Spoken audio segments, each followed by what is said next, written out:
മുംബൈ ഭീകരാക്രമണ കൂട്ടക്കൊലയുടെ മുഖ്യ സൂത്രധാരൻ പാക് വംശജനായ തഹാവൂർ റാണയെ 12 ദിവസത്തേക്ക് കൂടി NIA കസ്റ്റഡിയിൽ വിട്ടു.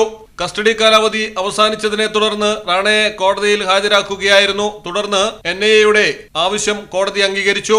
മുംബൈയിലും ഡൽഹിയിലും കേരളത്തിലും താൻ എത്തിയിരുന്നുവെന്നും കേരളത്തിലെത്തിയത് പരിചയക്കാരെ കാണാനാണ് എന്നാണ് ഭീകരൻ മുംബൈ പോലീസിന് മൊഴി നൽകിയിരിക്കുന്നതെന്നാണ് ലഭിക്കുന്ന സൂചന. 2008 മുംബൈ ഭീകരാക്രമണം നടക്കുന്നതിന് മുൻപുള്ള ദിവസങ്ങളിൽ റാണ മുംബൈയിൽ ഉണ്ടായിരുന്നു.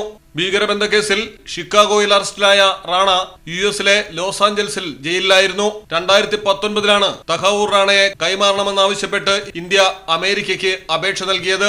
റാണയ്ക്കെതിരായ തെളിവുകളും ഒപ്പം കൈമാറിയിരുന്നു.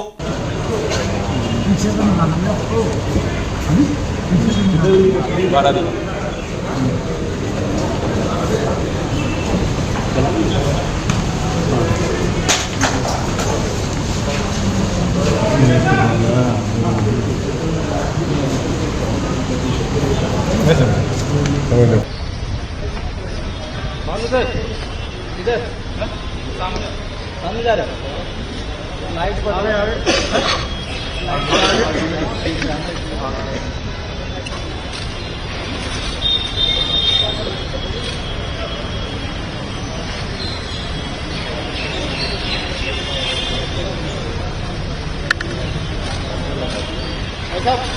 News desk Malayalam television. ആഘോഷങ്ങളുടെ ആനിവേഴ്സറി കാലം ഓഫറുകളുടെയും കവിത ഗോൾഡൻ ഡയമണ്ട്സിൽ April 5 മുതൽ May 31 വരെ grand anniversary celebration.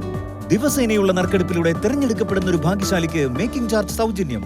Diamond making ചാർജിൽ 50% വരെ ഡിസ്കൗണ്ട്. 2.5% പണിക്കൂലിയിൽ തുടങ്ങുന്ന വെഡിംഗ് സെറ്റ് കളക്ഷനുകൾ. വമ്പിച്ച കളക്ഷനുകളുമായി ചെയിൻ ആൻഡ് ബാംഗിൾ ഫെസ്റ്റ്.